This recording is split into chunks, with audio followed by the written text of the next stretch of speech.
தேர்தல் நேரத்தில் பிரச்சனை இல்லை. இப்போ ஏற்கனவே பிரச்சனையில் தானே ஓடிக்கிட்டு இருக்கு. இந்த பிரச்சனைன்றது அதிமுக கூட்டணி, அதாவது பாஜக முன்முயற்சியில் அமித்ஷாவினுடைய நேரடி தலையீட்டில் உருவாக்கி வைக்கப்படுகின்ற அந்த கூட்டணி, அந்த அதிமுக தலைமையிலான என்டிஏ கூட்டணி இருக்கு இல்லையா, இந்த கூட்டணியில மட்டும்தான் பிரச்சனைன்னு இல்லை. இன்னும் ஜெல்லாகாம இருக்கிறாங்க, அப்படி இருக்கிறாங்க, இப்படி இருக்கிறாங்கன்னு சொல்றாங்க இல்லையா.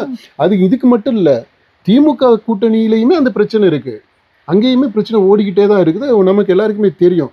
காங்கிரஸ் ஒரு பக்கம் ஓடிக்கிட்டு இருக்கிறாங்க, விசிகா இந்த பக்கம், அப்படி அந்த கூட்டணியில் இருக்கக்கூடிய முக்கியமான கட்சிகள், இது கம்யூனிஸ்ட் அவங்க இன்னொரு பக்கம், அப்படி ஒவ்வொருத்தரும் ஒரு சைடில் அப்படிதான் இருக்கு. முழுசா ஜெல்ல ஆகியெல்லாம் இல்லை. தேர்தல் வரும்போது இப்போ விஜய் என்ன ஆஃபர் கொடுக்குறாரு, அவருக்கு என்ன வேல்யூ இருக்கும், ரேட் இருக்கும் அப்படின்றத பொறுத்து எப்படி அமித்ஷா அவருடைய கரம் எவ்வளோ தூரத்துக்கு நீளும். இப்போது அதிமுகவை ஈஸியாக வளைச்சிட்டாங்க, பாமகவை வளைக்கிறதுக்கு நெகோசியேஷன் நடந்துக்கிட்டு இருக்கு. சீமானுக்கு நூல் விட்டுக்கிட்டு இருக்கிறாங்க. அவர் இது வரைக்கும் இதுக்கு முக்கியத்துவம் கொடுத்தது மாதிரி தெரியல. ஆனால் பின்னால் என்ன நடக்குது அப்படின்றது நமக்கு தெரியாது.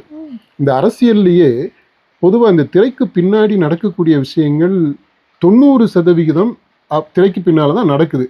மக்களுக்கு நமக்கு தெரிஞ்சது எல்லாமே இந்த 10% விஷயங்கள் தான்.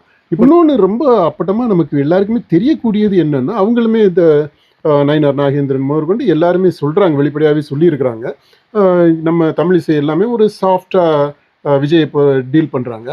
அப்போ அதை பார்க்கும்போது தாவேக்காவை எப்படியாவது இந்த பாஜக அணிக்குள்ளே கொண்டு வந்துடணும் அப்படின்றதுக்கான வேலைகள் நடந்துக்கிட்டு இருக்குது. அது எந்த அளவிற்கு அந்த பாஜகவினுடைய கரம் போகும், அல்லது அவங்களுடைய குரல் மிரட்டலா அன்பா எப்படி போய் ரீச் ஆக போகுது, எவ்வளவு தூரம் அது இம்பேக்டை கிரியேட் பண்ண போகுது, அப்புறம் தேர்தல்னு வரும்போது தேர்தலுக்கான செலவுகள்லாம் இருக்குது. அந்த செலவுகளை ஒட்டி பேச்சுவார்த்தைகள், ஒவ்வொன்றுக்குமே ஒரு விலை இருக்குது இல்லையா. There is a rate for everything.